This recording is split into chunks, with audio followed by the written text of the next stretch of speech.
ದಾವಣಗೆರೆಯ ಧೀಮಂತ ನಾಯಕ ಶಾಮನೂರು ಶಿವಶಂಕರಪ್ಪ ವಿಧಿವಶರಾಗಿದ್ದಾರೆ. ಅಜಾತ ಶತ್ರುವನ್ನ ನೆನೆದು ಅಭಿಮಾನಿಗಳಿಂದ ಅಶ್ರುತರ್ಪಣ. ದಾವಣಗೆರೆ ಧಣಿ ಶಾಮನೂರು ಶಿವಶಂಕರಪ್ಪ ನಿಧನರಾಗಿದ್ದಾರೆ. ಅಜಾತ ಶತ್ರುವನ್ನ ನೆನೆದು ಅಭಿಮಾನಿಗಳಿಂದ ಅಶ್ರುತರ್ಪಣ. ದಾವಣಗೆರೆ ಎಸ್ಎಸ್ ನಿವಾಸದಲ್ಲಿ ಅಂತಿಮ ನಮನವನ್ನ ಸಲ್ಲಿಕೆ ಮಾಡಲಾಗಿದೆ. ಇಂದು ಮಧ್ಯಾಹ್ನ 12 ಗಂಟೆಯವರೆಗೂ ಕೂಡ ಸಾರ್ವಜನಿಕರ ದರ್ಶನಕ್ಕೆ ವ್ಯವಸ್ಥೆಯನ್ನ ಕಲ್ಪಿಸಲಾಗಿದೆ.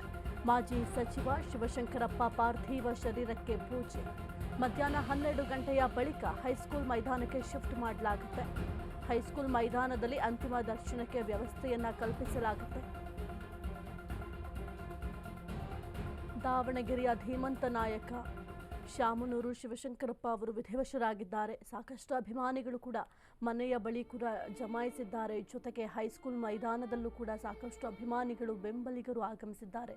ಜೊತೆಗೆ ಈಗ ಮನೆಯ ಬಳಿ ಕೆಲವೊಂದಿಷ್ಟು ವಿಧಿವಿಧಾನಗಳನ್ನು ಕೂಡ ಮಾಡಬೇಕಾಗತ್ತೆ. ಹಾಗಾಗಿ ಏನೀಗ ವಿಧಿವಿಧಾನಗಳನ್ನು ಕೂಡ ನೆರವೇರಿಸಲಾಗ್ತಾ ಇದೆ. ಇಂದು ಮಧ್ಯಾಹ್ನ 12 ಗಂಟೆವರೆಗೂ ಕೂಡ ಸಾರ್ವಜನಿಕರ ದರ್ಶನಕ್ಕೆ ವ್ಯವಸ್ಥೆಯನ್ನು ಕಲ್ಪಿಸಲಾಗಿದೆ. ಪಾಲಿಕೆ ಸಿಬ್ಬಂದಿಗಳು ಒಂದು ಹೈಸ್ಕೂಲ್ ಮೈದಾನದಲ್ಲಿ ಅಂತಿಮ ದರ್ಶನಕ್ಕೆ ವ್ಯವಸ್ಥೆಯನ್ನು ಕಲ್ಪಿಸಿದ್ದಾರೆ. ನೀವು ಗಮನಿಸ್ತಾ ಇದ್ದೀರಾ ಎಷ್ಟರ ಮಟ್ಟಿಗೆ ಬೆಂಬಲಿಗರು ಅಭಿಮಾನಿಗಳು ಸರತಿ ಸಾಲಿನಲ್ಲಿ ನಿಂತಿದ್ದಾರೆ ಅಂತ. ಅಂತಿಮ ದರ್ಶನಕ್ಕೆ ಸಕಲ ರೀತಿಯಲ್ಲೂ ಕೂಡ ಸಿದ್ಧತೆಯನ್ನು ಮಾಡಲಾಗಿದೆ. ಸಾಕಷ್ಟು ಅಭಿಮಾನಿಗಳು ಕೂಡ ಆಗಮಿಸಿದ್ದಾರೆ. ಇನ್ನು ಶಾಮನೂರು ಶಿವಶಂಕರಪ್ಪ ಅವರು 6 ಬಾರಿ ಶಾಸಕರಾಗಿದ್ದರು, ಒಮ್ಮೆ ಸಂಸದರಾಗಿದ್ದರು. ಸಾಕಷ್ಟು ರಾಜಕೀಯ ಕ್ಷೇತ್ರದಲ್ಲಿ ಸೇವೆಯನ್ನು ಸಲ್ಲಿಸಿದ್ದಾರೆ. ಕೇವಲ ರಾಜಕೀಯ ಕ್ಷೇತ್ರ ಅಷ್ಟೇ ಅಲ್ಲ, ಸಾಕಷ್ಟು ಸಮಾಜ ಸೇವೆಗಳನ್ನು ಮಾಡಿದ್ದಾರೆ. ಉದ್ಯೋಗಾವಕಾಶಗಳನ್ನು ಸೃಷ್ಟಿ ಮಾಡಿದ್ದಾರೆ. ಎಷ್ಟೋ ಕಾರ್ಮಿಕರಿಗೆ ನೆರವಾಗಿದ್ದಾರೆ.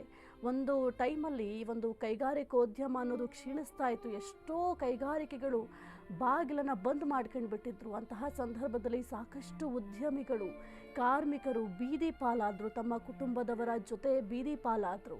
ಸಣ್ಣ ಪುಟ್ಟ ವ್ಯಾಪಾರಗಳನ್ನು ಮಾಡುವಂತಹ ಪರಿಸ್ಥಿತಿ ಇತ್ತು. ಅಂತಹ ಸಂದರ್ಭದಲ್ಲೂ ಕೂಡ ಶಾಮನೂರು ಶಿವಶಂಕರಪ್ಪ ಅವರ ನೆರವಿಗೆ ಧಾವಿಸಿದರು. ಉದ್ಯೋಗಾವಕಾಶವನ್ನು ಸೃಷ್ಟಿ ಮಾಡಿದ್ರು. ಇನ್ನು ರಾಜ್ಯ ರಾಜಕಾರಣದ ಹಿರಿಯ ಚೇತನ, ಮಾಜಿ ಸಚಿವ ಹಾಗೂ ದಾವಣಗೆರೆ ಅಭಿವೃದ್ಧಿಯ ರೂವಾರಿ ಅಂತಲೇ ಇವರನ್ನ ಕರೆಯಲಾಗುತ್ತೆ. ಏಕೆಂದರೆ ದಾವಣಗೆರೆಯಲ್ಲಿ ಸಾಕಷ್ಟು ಅಭಿವೃದ್ಧಿ ಕೆಲಸಗಳನ್ನು ಮಾಡಿದ್ದಾರೆ. ಹಾಗಾಗಿ ಇವರನ್ನ ದಾವಣಗೆರೆ ಅಭಿವೃದ್ಧಿಯ ರೂವಾರಿ ಅಂತ ಕರೆಯಲಾಗುತ್ತೆ. ಶಾಮನೂರು ಶಿವಶಂಕರಪ್ಪ ಅವರ ಅಗಲಿಕೆ ರಾಜಕೀಯ ಆಗಿರಬಹುದು, ಶಿಕ್ಷಣ, ಧಾರ್ಮಿಕ, ಸಾಮಾಜಿಕ ಕ್ಷೇತ್ರ ಸೇರಿ ತುಂಬಲಾರದ ನಷ್ಟ ಆಗಿದೆ ಎಲ್ಲ ಕ್ಷೇತ್ರದಲ್ಲೂ ಕೂಡ. ಇನ್ನು ಶಾಮನೂರು ಶಿವಶಂಕರಪ್ಪ ರಾಜಕೀಯ ಕ್ಷೇತ್ರದಲ್ಲಿ ಅಜಾತ ಶತ್ರು ಅಂತ ಅನಿಸ್ಕೊಂಡಿದ್ರು. 4 ದಶಕಕ್ಕೂ ಹೆಚ್ಚು ಕಾಲ ರಾಜಕೀಯ ಅನುಭವ ಇವರಿಗಿತ್ತು. ಶಿವಶಂಕರಪ್ಪ ದೊರೆತ ಸಣ್ಣ ಅವಕಾಶವನ್ನೇ ಅತ್ಯಂತ ಸಮರ್ಥವಾಗಿ ಬಳಸಿಕೊಂಡು ತಮ್ಮ ಸಾಮರ್ಥ್ಯವನ್ನು ರುಜುವಾತುಪಡಿಸುವ ಜೊತೆಗೆ ಎಲ್ಲ ಕ್ಷೇತ್ರದಲ್ಲಿನ ಕಾರ್ಯತತ್ಪರತೆಗೆ ಸಾಕ್ಷಿಯಾಗಿ ನಿಂತರು. ಯಾವುದೇ ಕ್ಷೇತ್ರ ಆಗಿರಬಹುದು, ಎಲ್ಲ ಕ್ಷೇತ್ರಕ್ಕೂ ಕೂಡ ತಮ್ಮದೇ ಆದಂತಹ ಕೊಡುಗೆಗಳನ್ನು ಕೊಟ್ಟಿದ್ದಾರೆ.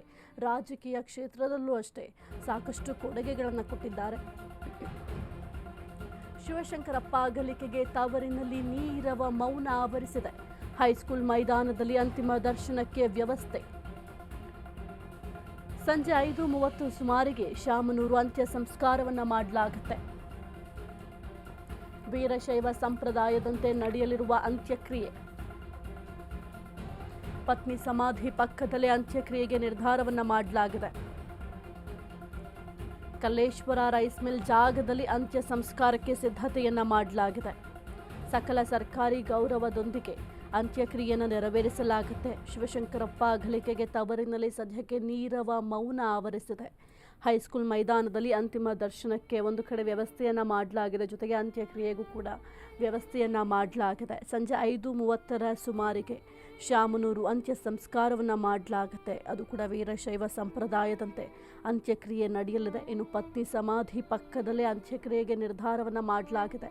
ಕಲ್ಲೇಶ್ವರ ರೈಸ್ ಮಿಲ್ ಜಾಗದಲ್ಲಿ ಅಂತ್ಯ ಸಂಸ್ಕಾರಕ್ಕೆ ಸಿದ್ಧತೆಯನ್ನು ಕೂಡ ಮಾಡಲಾಗಿದೆ. ನೀವು ದೃಶ್ಯಾವಳಿಯಲ್ಲಿ ಗಮನಿಸ್ತಾ ಇದ್ದೀರಾ ಯಾವ ರೀತಿ ಸಿದ್ಧತೆಯನ್ನು ಮಾಡಿದ್ದಾರೆ ಅಂತ. ಸಾಕಷ್ಟು ಜನರು ಅಂತಿಮ ನಮನವನ್ನು ಕೂಡ ಸಲ್ಲಿಕೆ ಮಾಡ್ತಾ ಇದ್ದಾರೆ. ಜೊತೆಗೆ ಪತ್ನಿಯ ಸಮಾಧಿಯ ಪಕ್ಕದಲ್ಲೇ ಶಾಮನೂರು ಶಿವಶಂಕರಪ್ಪ ಅವರ ಅಂತ್ಯಕ್ರಿಯೆಯನ್ನು ಮಾಡಲಾಗುತ್ತೆ. ಹಾಗಾಗಿ ಸಕಲ ರೀತಿಯಲ್ಲೂ ಕೂಡ ಸಿದ್ಧತೆಯನ್ನು ಮಾಡಲಾಗಿದೆ. ಇನ್ನು ಅತ್ಯಂತ ಪ್ರೀತಿಯಿಂದ ಇವ್ರನ್ನೆಲ್ಲರೂ ಕೂಡ ಎಸ್ ಅಂತ ಕರಿತಾ ಇದ್ರು.